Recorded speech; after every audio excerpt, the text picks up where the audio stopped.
sumando en este número al ponente del informe, el asambleísta Osvaldo Larriba. Ahora interviene el asambleísta de Esmeraldas por Alianza País, Gabriel Rivera.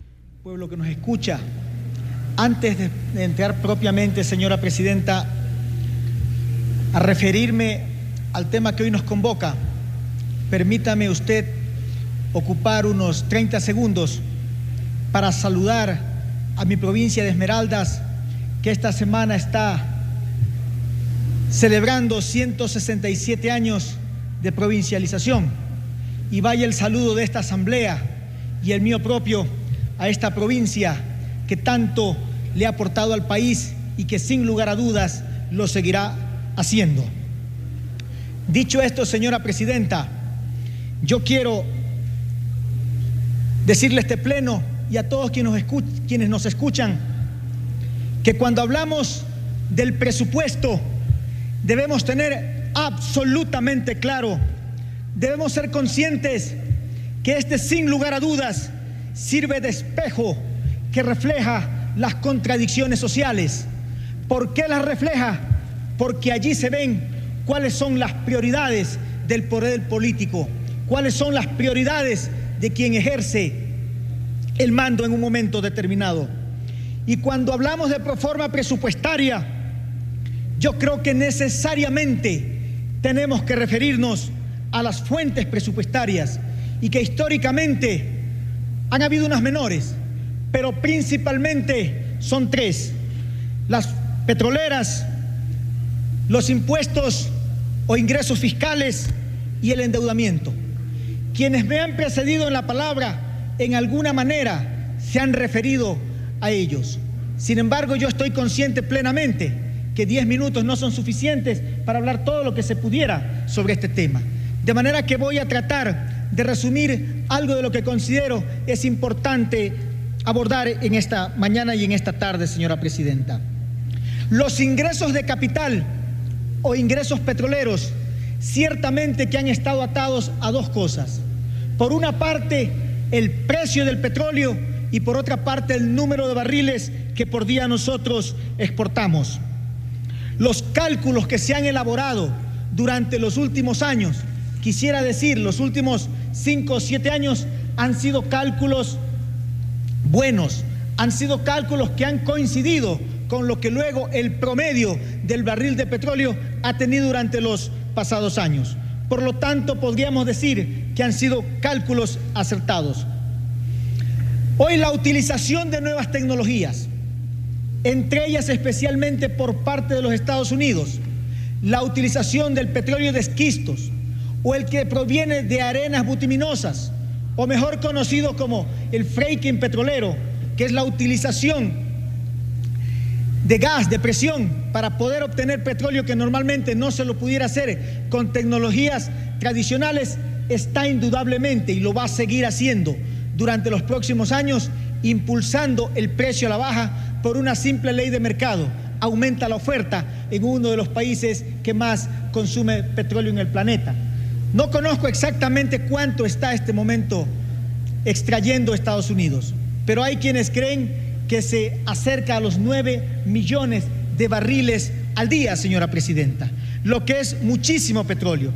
Entonces, si es que el Ecuador exporta 380.000 o 384.000 barriles por día, somos realmente un exportador realmente marginal, por lo que el precio, por lo que la lógica petrolera no dependerá del Ecuador y tendrá que buscar la asociación con otros países de la OPEP para poder nivelar o para poder tener algún tipo de certeza sobre el precio del petróleo en los próximos meses o en los próximos años. De manera que gran parte de la suerte de lo que suceda con el precio del barril de petróleo que el Ecuador exporta no depende de factores que nosotros podamos corregir o dominar. Depende de factores exógenos, depende de factores externos a la política soberana del Ecuador, señora presidenta. Otro de los ingresos, otra de las fuentes de ingresos que tiene el Ecuador son los tributos. Y de esto se ha hablado mucho, porque hoy conocemos que la política tributaria es una de las mejores formas de encontrar la justicia social.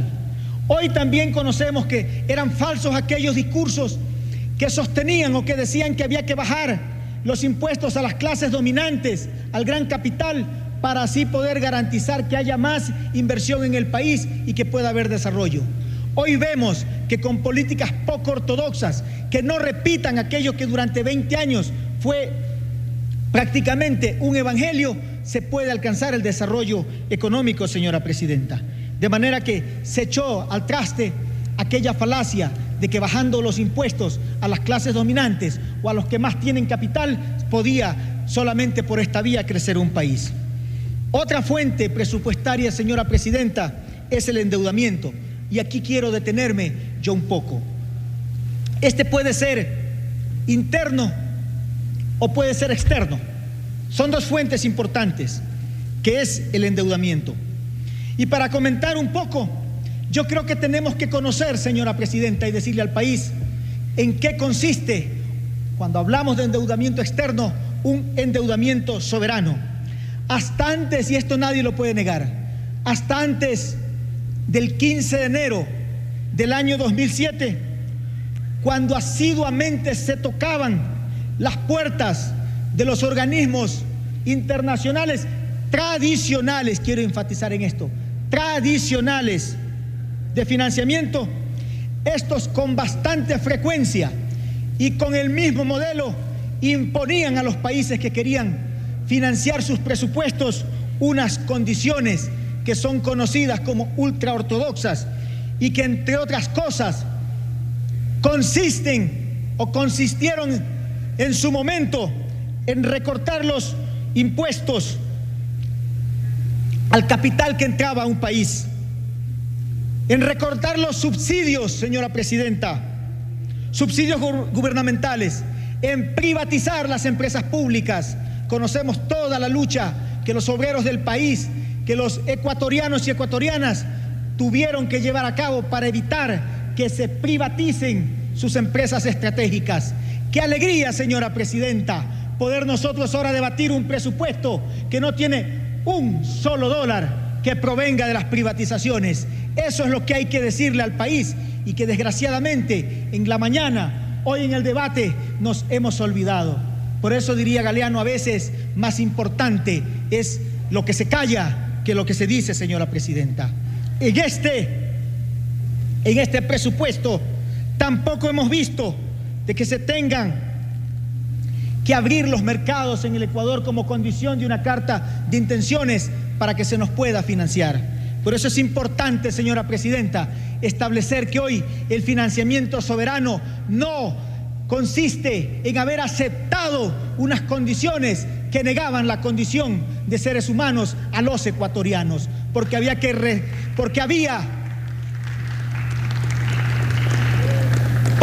aceptar que se reduzcan policías, que no tengan uniforme, que no duerman en colchones como cualquier ser humano tenía que hacerlo, que se reduzcan profesores, que no se beque estudiantes. Así se construía en el pasado el presupuesto, señora presidenta. Y son esas mismas voces que hoy critican y dicen que este presupuesto no refleja los intereses ciudadanos.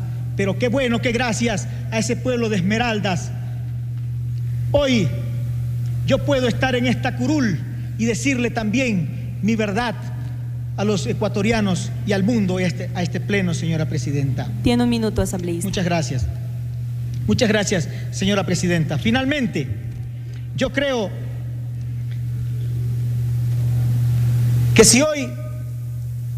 que hoy, mejor dicho, no debemos tener absolutamente ninguna duda en que aprobar el presupuesto así como está es aprobar el financiamiento al desarrollo del país, señora presidenta. Solamente para concluir, hasta antes de 2007, en el presupuesto se establecían, por poner un ejemplo, $1.000 millones para educación.